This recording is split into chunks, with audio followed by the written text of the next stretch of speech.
राम राम शेतकरी मित्रांनो, पाहुयात पिंपळगाव, बसवंत, सोलापूर तसेच चेन्नई येथील आजचे म्हणजे दिनांक 29 नोव्हेंबर 2024चे कांदा बाजार भाव. चला तर मित्रांनो, जाणून घेऊयात कोणत्या मार्केटमध्ये आज कांदा भावाची आवकेची परिस्थिती नेमकी कशी आहे.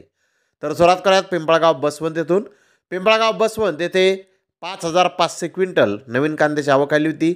सरासरी कांद्याचे भाव 4,150 रुपये क्विंटलपर्यंत निघाले. तर टॉप क्वालिटीचे एक लॉट 5,500 रुपये क्विंटलपर्यंत पिंपळगाव बसवंत येथे आज कांदे विकले आहेत. तर सोलापूर येथे 280पेक्षा जास्त कांदा गाड्यांची आवक झाली होती.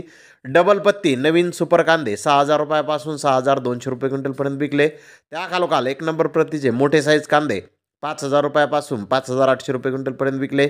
मिडियम कांदे 4,000 ते 4,500 रुपये क्विंटलपर्यंत विकले. कोरडा कांदा 2,800 3,500 रुपये क्विंटलपर्यंत विकला. गुलटी 1,500 2,000 रुपये क्विंटलपर्यंत विकली.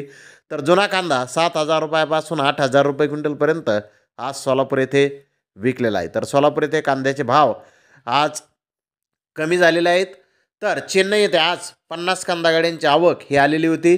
सोलापूर येथील नवीन माल 6,400 रुपयेपर्यंत आज विकलेला आहे. तर मिडियम कांदे 5,000 रुपये क्विंटलपर्यंत आज चेन्नई येथे विकलेले आहेत. तर जुने कांदे हे 7,000 रुपये क्विंटलपर्यंत विकलेले आहेत. बेंगलोरचे कांदे 5,000 रुपयापासून 6,000 रुपये क्विंटलपर्यंत विकले. आंध्र प्रदेशचे कांदे 4,800 रुपये क्विंटलपर्यंत आज चेन्नई येथे विकलेले आहेत.